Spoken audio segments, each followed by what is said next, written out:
Am I the idiot for bailing on a trip with my mother because she called my uncle to come along without telling me?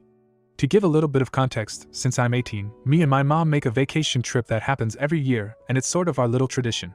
I left her house when I was 22, but we stayed in touch and kept a very good relationship. We still travel every year, and it became even more special now, because we don't get to stay together as much as we used to, so we use this time to be together. 2 years ago, 2 of my father's aunts asked where we were going on vacation that year, and they would tag along, because our trips look like fun. We are caught by surprise, but my mother gives them the whole itinerary. They end up tagging with us the whole trip and being a nuisance, asking me to carry things around. They don't speak English and don't even try, so they order me around so I get stuff done for them. It was the worst experience, but eventually ended, and we joked that we would never have other people come along. Last year, my uncle, her brother, asked if he could travel with us on our next vacation, because it looked fun. Yeah, you know where this is going. This time it was worse. We got individual rooms, but this time, I had to share the room with my uncle so he could save some money. I live alone, so I'm not used to sharing a house with someone, even worse a room. Same communication issues and some personality ones. They end up fighting from time to time, siblings, you know right. By the end of the trip I told my mother that it's okay if she wants to travel with whoever she wants, but I'm not up to it, and would pass next time. This year we are planning a cruise trip and sometime in Europe. On Thursday she told me she had paid her part on the travel agency, and I could send them the money to cover my part. When I talked to them, they asked if I'm a non or an aunt's uncle. My mother had invited my uncle to travel with us again. After knowing that, I said that something came up and would call another day to finish the payment. Today I called my mother and told her that I'm not paying and won't travel this year, because I don't want to repeat the same experience from last year. She started crying, saying he invited himself again, and she couldn't say no, but this time would be different, because in the cruise each one can do whatever they want. Am I the idiot for not wanting to waste my vacation, the only time of the year I'm off work and can enjoy doing things that I like, or just relax, traveling with someone I dislike? And I feel even worse because she didn't even told me. I found out because the agency guy asked me who I were. Now for a few comments before the update. Not the idiot. You need to stand your ground and don't let these people take advantage of the tradition that you and your mom starred in. They can travel with their own children. Then the original poster responded with, that would be the case for my father's aunts, but this uncle doesn't have children. He went through 2 marriages and never had a kid. I can tell my mother kinda feels sorry for him. She thinks he is lonely and that's why he wants to come with us. Comment 2. Not the idiot. But your mom sounds like a pushover. If her brother can invite himself, you can disinvite yourself. Your vacation is yours to enjoy, and if you don't set firm boundaries, you're going to be enjoying your vacation with your uncle forever. Then the original poster responded with, can't lie, she is. It's her baby brother, and she thinks he's a lonely dude. That's why he wants to come along. I understand feeling sorry for your brother, but maybe they can plan something for the 2 of them. Now for the update. Had dinner with my mother yesterday, and we straightened things out. Good thing I had therapy a day before, so I was bulletproof to her manipulation. I told her, yet again, how I was feeling neglected and that she overstepped the boundaries I had made. She was really sorry, but both of them already paid and couldn't cancel without losing a considerable sum of money. I told her to enjoy her trip and good luck in the trips to come because I wouldn't tag along anymore, as long as uncle was part of it. Again, she cried a lot and suggested that we have another trip in July, just the 2 of us. That's what I wanted, right? Well, as soon as I listened to the proposal, I didn't quite want to accept it. I'm still feeling betrayed, and more so, the trip that we planned and was preparing for almost 4 months wouldn't be the same. She will go with my uncle and I have to settle for another destination. I didn't say no, yet I'm not that stubborn and really like to travel with her. It's just I still got that bad taste in my mouth, but didn't want to act recklessly. I'm very inclined to travel with her in July. I will just sit on this though for a while. Unfortunately I can't wait too long, otherwise prices will skyrocket. Thanks for all the feedback and kind words. Hope this shows my relatives that they can't push me around and infiltrate my well-earned vacation. Comment 1.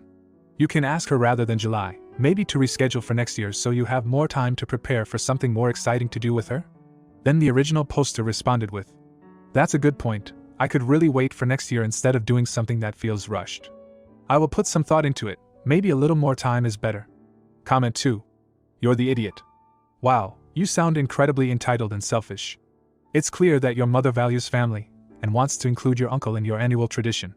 Instead of being understanding and compassionate, you throw a tantrum and bail on the trip. It's not all about you and your precious alone time. Family is important, and sometimes that means compromising and making sacrifices for the people you love. You should be grateful that your mother wants to spend time with you and your uncle. Instead, you act like a spoiled child who can't handle sharing a room or dealing with minor inconveniences. Grow up and learn to appreciate the relationships in your life. Your behavior is childish and petty. Comment 3. People generally don't change their behavior unless they feel the consequences of that behavior. I'd let her plan and pay for this next supposed trip and see what happens. Then the original poster responded with, I see your point, but since I left her house I don't let her pay anything for me. It's when I finally felt independent. Another Redditor said to make her something like a deposit. I would pay back if no one shows up. Seems like a good idea, but I really want her to understand that we don't need somebody else. If I charge her because someone shows up, it seems like it's a fine to a contract. Now, for the next story. Would I be the idiot for banning my brother from my wedding? My fiancé, female 31, and I, male 30, are getting married in a couple of months. My brother, male 25, and I have different dads. Mine hasn't been around my entire life. Our mom married his dad when I was 5. The marriage lasted 5 years due to the marriage being forced upon her by my grandparents just because he had a good job, and she didn't love him. During the divorce, my mom started confiding in a coworker who we'll call C. C was also going through a divorce, and they supported each other. After the divorce was final, this will be important later, they dated for a while and then broke up due to C being a psycho stalker. A long story for another time. The issue: a few days ago, my brother was told by someone randomly while at work that knew C that they dated before the divorce and that was the reason for it. This, of course, isn't true. I remember the whole ordeal and it just didn't happen that way. My brother, however, has taken this news as gospel. Now he's doing everything he can to find proof that it happened. Calling random friends and family who are obviously telling him the truth, but he just doesn't believe them. He's trying so hard to play the victim. Our mom was a good parent. She loved us both equally as she should, and has denied this guy's accusation vehemently to my brother. My brother has this complex of digging his heels in deeper and deeper until he's right. He's supposed to be a groomsman in my wedding, but I don't want any drama or for him to be vindictive because he and his wife got married because she got pregnant. Yes, I know they didn't have to, but they did, and had a courthouse wedding, which they chose to do. So, Reddit, would I be the idiot for booting him from the wedding party and possibly the whole wedding for starting unnecessary drama? Now, for a few comments before the update. Comment 1. Not the idiot. Call your brother and go have a face-to-face talk. Point out that everyone, you, your mother, friends, family, etc. have all given him the same answer. That he either thinks you all are all lying or he refuses to accept the fact that your mother did not cheat on his father, and that her past relationship, which is probably the real issue, is none of his damn business. Either way, if he refuses to drop this, at minimum he's no longer going to be a groomsman, and at most, he and his wife will be completely uninvited from the wedding. After that, let him sink or swim. Comment 2. Not the idiot if he's gonna go off a random stranger's word rather than his entire circle of friends and family. There's nothing you can do about it, but you don't have to have it at your wedding. Now for the update. So after reading through the comments, I thought I'd give an update. First, thank you everyone that commented. This has been a sore spot for me for a while now. I got married 3 weeks ago and I'm the happiest I've ever been. The ceremony was beautiful and we had an amazing time. My brother was not in it, nor did he attend. So, here's what happened. I spoke to my brother about his accusations, and he proceeded to act like nothing happened and that he did nothing wrong. Essentially just trying to brush it under the rug. Over Christmas he, his wife, and my niece came to our mom's house for a little while and the tension was so high that we barely spoke. The day after Christmas, he texted me asking if he and his wife were still invited to the wedding. I told him, if you can rectify and apologize for the situation with mom, then yes. He then replied with, well then we're not going cause I don't have anything to apologize for. This hurt so much, and I haven't talked to him since. I don't know where this is going to go or if I'll ever see my niece outside of holidays again. Again, thank you all so much for your advice. I know it isn't much of an update, but it has been a big weight that I've been slowly getting past since it all happened. Have a great day. Comment 1. I'm sorry it went that way. I'm glad you have been able to find some pieces. There's a quote I once heard that seems to fit your situation. You can't logic a person out of a belief they didn't logic themselves into. Comment 2. A huge indicator of maturity, integrity, consideration for others, and whether or not someone is a good person is whether or not they apologize when asked. Apologizing doesn't mean we think we are 100% wrong or that we need to grovel. It means we are sorry everything got messy, we won't do it again. We know it will help the recipient heal, and it will help mend things and recreate peace again for everyone affected. So to let one's pride get in the way is terribly selfish and immature and hurtful to all affected by the rift. Comment 3. You're the idiot. Your brother is trying to uncover the truth, and instead of supporting him, you banish him from your wedding? It's clear that you're the one causing unnecessary drama here. You're so quick to defend your mom without even considering that she might be hiding something. Maybe she did cheat on his dad with C, and you're just too blind to see it. Your brother has every right to question what he's been told, especially when there are inconsistencies in the story. Instead of shutting him down and excluding him, you should be encouraging open communication and understanding. But no, you'd rather play the victim and create a divide in your family. Congratulations, you just proved that you value your own wedding over your relationship with your brother. Now, for the next story. Am I the idiot for leaving my family vacation after they forced me and my pregnant wife to sleep in a bunk bed? So just to set the stage, me and my family went on vacation at a location around 8 hours away for a wedding. I have 2 sisters, both are married and one has a 1-year-old kid. My parents rented an Airbnb so my whole family could stay at the same place for 5 days. Check-in is at 4 p.m. Both my sisters and parents get there right on time, but me and my wife, who is 7.5 months pregnant, arrive at the B&B at 4:30 p.m. or so. We start to unload the car and ask where our room is. My mom responds, "You guys get the bunk bed." Me, thinking it was a joke, I say, "Do I get top bunk?" Their response was, "No, actually you get the bunk bed." They were 100% serious. While my 2 other sisters get a room for themselves and their husbands, with queen-size beds, me and my wife get the little kids' room with a bunk bed. Me and my wife don't want to cause a scene and still want to be grateful for my parents paying for our accommodations, so we agree to just give the bed a try for one night and see how it goes. Fast forward to bedtime. Around 12 o'clock we lay down on the bed for the first time. It's as if you're sleeping on a wooden board.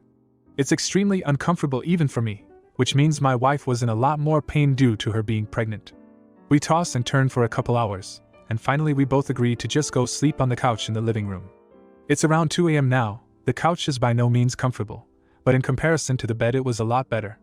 We get a couple hours sleep when my dad wakes up and sees us on the couch and decides to go back to the master bedroom to not disturb us. Again, we don't want to create a scene, so we just go back upstairs and try to get a little more sleep on the bunk bed before everyone wakes up. We get around an hour of the worst sleep I've ever had, and just decide to just wake up and go downstairs, knowing we couldn't do that for a second night. We booked a room at a hotel for a couple more nights to just get past the wedding, then we were going to leave for home. After explaining the situation to my whole family, instead of accepting it or helping us, most of them start getting annoyed, saying that this is just another way for us to distance ourselves from the family. We just sternly say that we already made our decision and they were just going to have to accept it. Now most of my family is irritated at us, saying that we ruined their trip. Am I the idiot? TLDR. My family gave me and my pregnant wife a bunk bed to sleep on for 5 nights while everyone else got queen-size beds. Now they are mad at us for renting a hotel and leaving early. There's no updates, so here's a few comments. Comment 1. This is the easiest not the idiot I've come across. You were given unrealistic accommodations and instead of complaining, you found reasonable ones. If your family wanted you and your wife there that badly, they'd have offered to trade beds with you. Also, if your presence was the make or break for an enjoyable trip, they should have given you the best bedroom. Comment 2. Not the idiot. I can't even, just know. Good for you for looking out for your very pregnant wife, and yourself. I'm old and not pregnant, and if my parents did this I would do the same thing you did. Why would they even book this place knowing that your pregnant wife would have to sleep on a bunk bed? That's next level, OP, sorry. Comment 3. Not the idiot. I have to wonder if this is a regular cycle. They set you up for some kind of obvious failure, then blame you when the obvious failure occurs. But you shouldn't have said, "We've made our decision." That suggests the decision was up for debate. The right answer was a call out of the actual problem. You can't seriously expect someone 7.5 months pregnant to sleep on a bunk bed. We even tried it, and there's just no way. It's great to see you and I wish we could have made the whole trip work, but this is just totally unreasonable. Then the original poster responded with, "I do like the other response you gave. I don't know how that would have gone over. I hope I will do well." We probably let our emotions get the better of us in the response we gave. We were both emotionally exhausted at that point. If you like this video, you'll probably like these too. Also, while you're here, please consider subscribing. It's your support that keeps this channel alive and allows me to make better and longer videos. Have a great day.